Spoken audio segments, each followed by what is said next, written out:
Joining me now is Her Majesty Queen Rania of Jordan. Your Majesty, thank you so much for being here. Thank you, Joy. It's a pleasure to be here. This is a difficult time and circumstance to be talking with you. As of today, 34,000 people have been killed in Gaza. There is the real threat of mass starvation taking place. And as we know, you are not just the Queen of Jordan, you are also a Palestinian woman of Palestinian heritage. So I would just love for you to reflect for a moment on what's happening in Gaza as the Queen of Jordan, but also as a Palestinian woman, as a mom. Well, you know, I think it's not just my background, but I think for everyone in the Arab world, we have been quite devastated by what we've been seeing in the last 7 months. You know, as traumatic and devastating as the events of October 7th have been, we can't justify the way that this war is being fought. You know, this is not a normal war. Every war is ugly, but this is humanitarian workers who have seen everything, have said they've never seen anything like it. The collective punishment of people, the displacement of 1.7 million people from their homes, some people displaced more than once. The fact that out of those 35,000 people killed, 70% are women and children. And this conflict, just to put in perspective, has killed more children in 5 months than all the conflicts in the world in the past 4 years. So children have not been killed at this rate in any other time in history. And it's had the highest kill rate since the genocide in Rwanda in 1984. And so there is outrage in the Arab world and around the world at what we're seeing. But also there's outrage at the world's apathy, the fact that this is allowed to happen. Rightfully, after October 7th, the whole world stood up and condemned those actions. But we're not seeing the same kind of reaction towards what's happening today. And we're seeing just people letting Israel violate international law and international humanitarian law without any consequence. And that is creating a sense of disillusionment in the Arab world. And a sense of, you know, how come international law is applied selectively? Why are our lives worth less? Do we matter in this world? And I think that this is really having a paradigm shift in the way we're viewing our world order. As terrible as what's happening in Gaza is, I think the way our world order is today is actually looking exponentially worse. Well, let's talk about some of the reaction, because you did see South Africa bring a case in the International Court of Justice at The Hague against Israel for its conduct of the war. We recently saw Prime Minister Netanyahu make a statement, a video statement, expressing concern that the ICC, also at The Hague, may bring arrest warrants against himself and other members of his government over the conduct of the war. What is your reaction to that? Is that the kind of reaction that you feel is more appropriate to see justice done? Well, and do you have faith in it? Well, you know, Israeli officials get very upset when they hear the words genocide or apartheid, and they dismiss them and say that, you know, these are big words that people are throwing around. Now, the International Criminal Court of Justice is the highest court in the land, and they have deemed it plausible that Israel is committing acts of genocide against the Palestinians.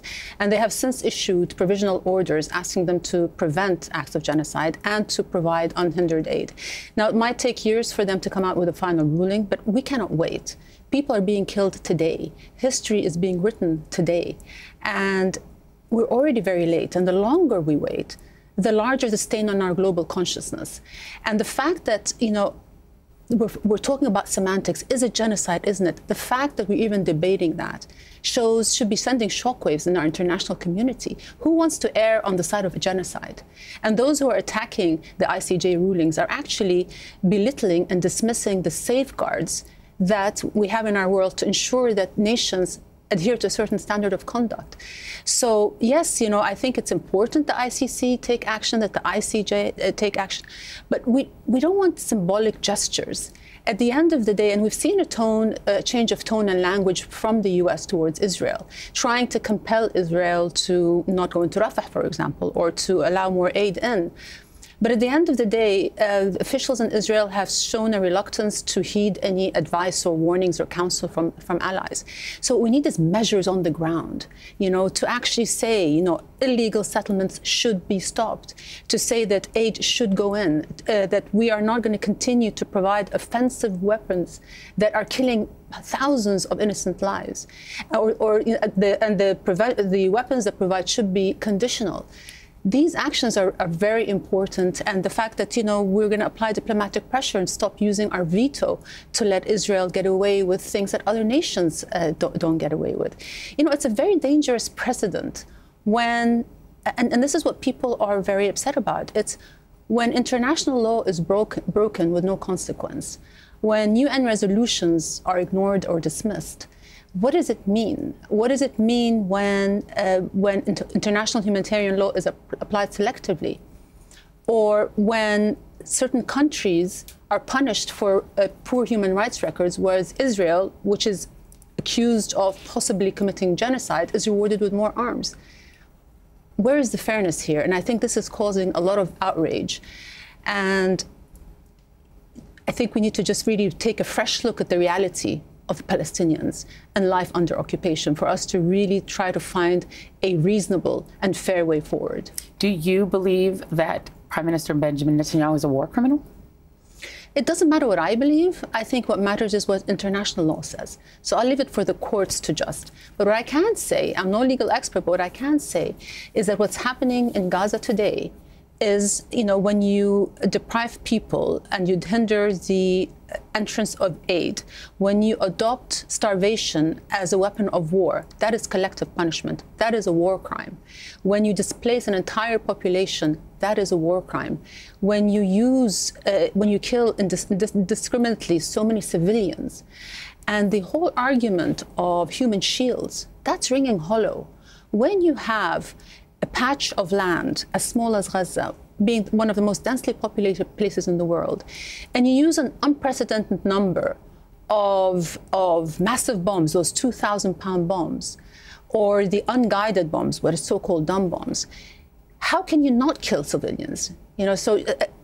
And when you say human shields as well, wherever Hamas leaders are, by default, there's going to be civilians around them. So are we supposed to think that that Israel, that is also using AI-generated systems to generate the largest number of targets, prioritizing quantity over quality, really sort of doing away with all the principles of proportionality and distinction between combatant and civilian? They've done away with those principles. Are we supposed to believe that they are trying to avoid innocent civilians?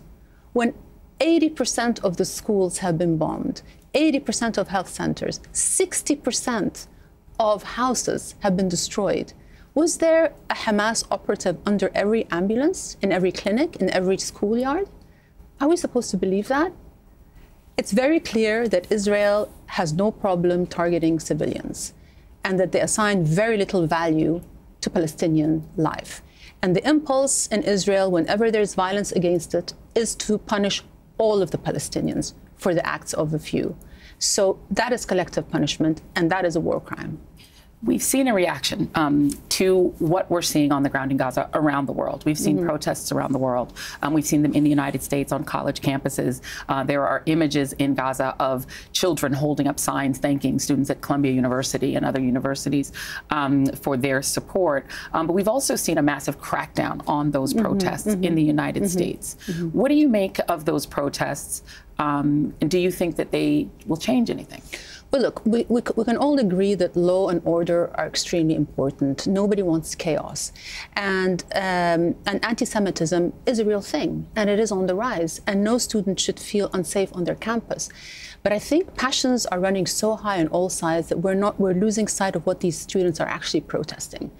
And we are spending so much time talking about how should these protests be handled rather than looking at what these kids are protesting, which is the reality in Gaza. So I've been seeing coverage of the protests, but I haven't been seeing enough coverage of what they're protesting.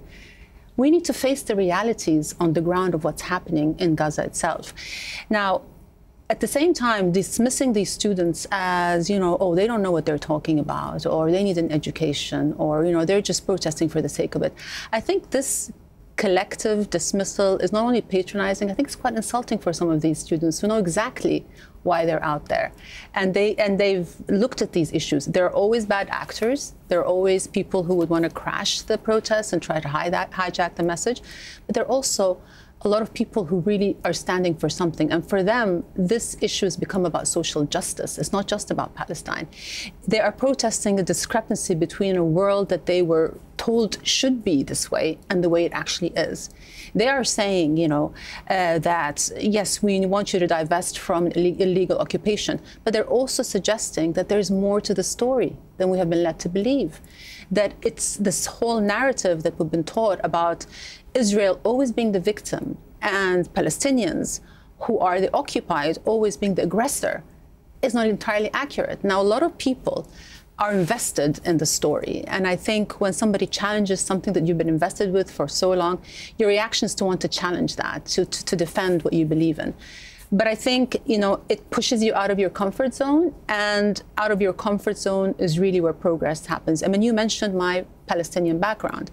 And because of that background, I'm aware of the fact that I might identify with the Palestinian side more. And that's why every day I challenge myself to actually put myself in the shoes of an average Israeli to try to see things from their point of view.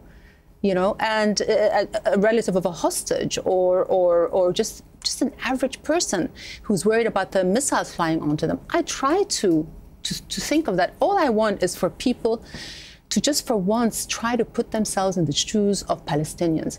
If it's very difficult to wrap your head around the reality of occupation and what it's like to be a Palestinian under Israeli occupation. To know that day in, day out, every aspect of your life is policed, it's controlled, you're demeaned. To know that at any moment you could get detained or arrested without cause, without just cause, and without any semblance of due process, and without any consequence. This is life for Palestinians.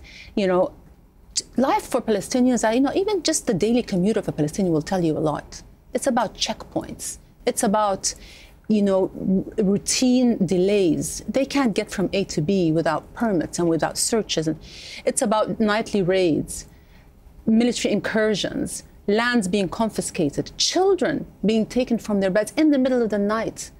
You know, Israel is the only country that persecutes children in military courts. You know, Save the Children have written reports about this, how children are taken usually from their beds at night. They're arrested and without charge. Sometimes the charge is just stone throwing, and that could land you 20 years in prison. And then they are subjected to a lot of abuse in the prison system, where they are held under solitary confinement, strip searches, deprived, beatings, of course, deprived of their medicine, hardly fed. This is the reality of Palestinians. The reality of people living in the West Bank. So we are told that everything that's happening today is a retaliation to October 7th. Well, if that's the case, why are we seeing what's happening in the West Bank, which is run by, not Hamas, by the Palestinian Authority? 8,000 people have been arrested in the West Bank. Almost 500 people killed, again, without due process, 124 of them children. We're seeing land grabs in the West Bank. We've seen the largest land grab in 30 years take place in March, 800 hectares of Palestinian land. Armed settler attacks are on record high. They're attacking Palestinian homes, burning crops, you know, attacking their solar panels, water tanks, cars. This is happening every day. And it's under full view, if not participation, of the army. Mm-hmm. It's the army that supplies them with the weapons. And the lines between soldier and settler are so blurred, they might as well not exist. So trying to portray the settler community as a fringe community is not true. Many of the settlers actually hold high positions in government and parliament, the judicial system, so their agenda is inseparable from that of the state. So given all of that, I mean, in 1994, when you're perhaps in university, or maybe just after? No, I was married then. Okay. There was a peace agreement that was negotiated between the king's father, between King Hussein and Yitzhak Rabin. Right. And it was only the second peace treaty between a country in the Arab world and Israel. And Yitzhak Rabin was assassinated about a year after that. And he was, of course, followed by the current Prime Minister, Benjamin Netanyahu. Given the history, do you believe that fundamentally Prime Minister Netanyahu wants peace with the Palestinians? Well, look, I was around when King Hussein signed the peace treaty with Rabin, and I saw the relationship. It was a relationship of trust between two men who understood that they had to make sacrifices and compromises for a larger vision of peace. I know that they wanted a warm peace. It wasn't just a strategic peace. They wanted a peace between the two people. And I saw how passionate my father-in-law was about it. And we've had many conversations about this, and I truly am very inspired by his vision. And he's the one who once said to me, you know, Rania, you always have to put yourself in the other person's shoes. And I've never forgotten those words. It's a simple thing to do, but very rarely are people doing it these days. And that is the door to empathy. But then what happened after Rabin's assassination is that, like you said, Prime Minister Netanyahu came in, and we gradually saw the politics in Israel shift further and further to the right. Until now, there are hardly any peace groups. You know, I used to routinely sit with Palestinian Israeli peace groups to have these conversations, to keep bridges, because I always thought that that was so important. There isn't a left to talk to anymore. A lot of times it's like you're either talking to the far right or the extreme right. There's the ideological aspect as well, where the ultra-nationalist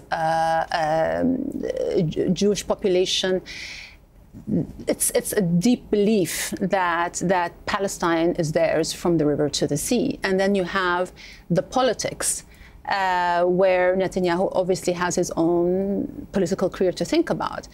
And so I think the future generations are not the priority here, and they were the priority for King Hussein in '94. What about President Biden? How would you assess how he has handled this situation so far, and what would you want to see the United States do? Well, I just want people to understand that in the eyes of the world, the U.S. is part of this war.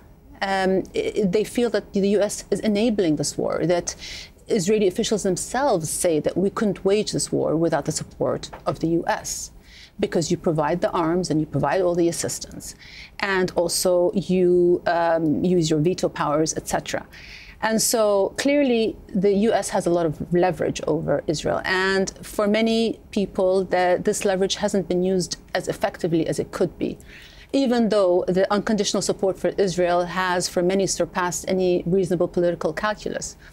Now, there has been definitely a change in tone and language from President Biden. We've seen that. He is trying to apply pressure. But I think words alone are not sufficient, because, as I said, there's a great deal of sense of impunity and I would say belligerence among Israeli officials, where, you know, international law doesn't have to apply to them. But would you say that, you know, there have been protests inside of Israel as well? And so there does seem to still be a left that is very much against this war and also holds Prime Minister Netanyahu responsible for the failures to anticipate the October 7 attack.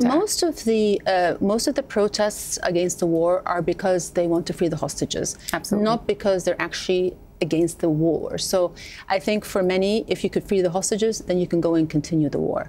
And that speaks to just how far Israeli society has gone. You know, there is an omnipresent, deep, almost cultural anti-Palestinian racism that exists now in Israeli society. So and that is as a result of decades of statements by officials, by government, by media, by military individuals, that says that Palestinians are inherently a violent people, that they only understand the language of force. Yeah. You know, and that they are always wrong, and that Israel is always justified in inflicting whatever pain it inflicts on the Palestinians because they have it coming. They deserve it. They don't suffer like us. They don't have the same morality as we do. So then given that... And that's reflected, by the way, in the statements that we heard from officials, right? I'm not saying it. They're saying it. They're saying human animals. They're saying that every single Gazan is a legitimate target. They're saying that these are children of darkness, that they only understand the laws of the jungle. How can it be okay to be saying that? So then, given that, as we wrap here, are there reasons for hope? Because there's still talk of a two-state solution. There's still talk of somehow there being an after when this war is someday finally over. Are there reasons for hope, given the region, given the heat in the region, and given what you've said? If I have hope, it's because I believe that the status quo is not sustainable, not for Israelis, not for Palestinians. We cannot go back to the days before the war. That status quo has been broken forever, and it is a status quo that was based on an illegal occupation that fueled fear and insecurity on both sides. It's a status quo that has no political horizons and therefore made the option of violence more attractive. And I know that people roll their eyes when we say two-state solution because they think it's not viable. Right. But I think the fact that we're where we are today is all the more reason, greater impetus for us to have a two-state solution. Because what is the alternative? For Israelis and for Palestinians, what is the alternative? Are we going to keep going through cycles of violence? Is Israel going to occupy the Palestinians indefinitely? Right. Are they going to become a pariah state, an apartheid state? Is that what they're aiming for? Are Palestinians going to be continuously subjugated? Is it just going to be more realities created on the ground? But here's the thing, is when the international community you see officials talking about a two-state solution. Right. This shouldn't become a chorus line that officials adopt for political face-saving. Because in the past, talk of peace process. Right. And peace parameters and interim phases of peace. These have all been delay tactics and almost a cover to justify continuously subjugating the Palestinians and creating realities on the ground. So while these peace processes were happening, Palestinians gradually and consistently saw their reality getting worse and worse and worse. And so here's another thing I know for sure. Israelis and Palestinians cannot reach an agreement on their own. Right. The international community has to put its weight behind it. And that means that you have to be ready to hold both sides accountable. And having a just peace cannot just be about the stronger side implementing its will over the weaker side, which means that we have to understand the imbalance in power here. Right. Palestinians have less resources, they have less influence, they have less leverage, but they don't have less rights. Disproportionate power should never result in unequal rights. And we have to remember that, Palestinians are occupied. And the occupied shouldn't have to be negotiating their freedom with the occupier. And yet, whenever negotiations take place, the departure point is always, what will Israel accept? Right. What will Israel agree to? Not what's the minimum they're required to do by international law. So if we take, example, negotiations over land, territories that were occupied in 1967, under Resolution 242, those are Palestinian land. So if Israel returns to 67 borders, that is Israel giving back land, not giving up land. And if we take that as a starting point and we work on compromises on both sides, then we can find a situation that safeguards Israel's security and also gives Palestinians statehood. At the end of the day, there'll be no solution until Palestinians get autonomy, human rights, and statehood. And when I say statehood, I mean a sovereign state. Queen Rania, thank you so much. We appreciate you being here. Thank you.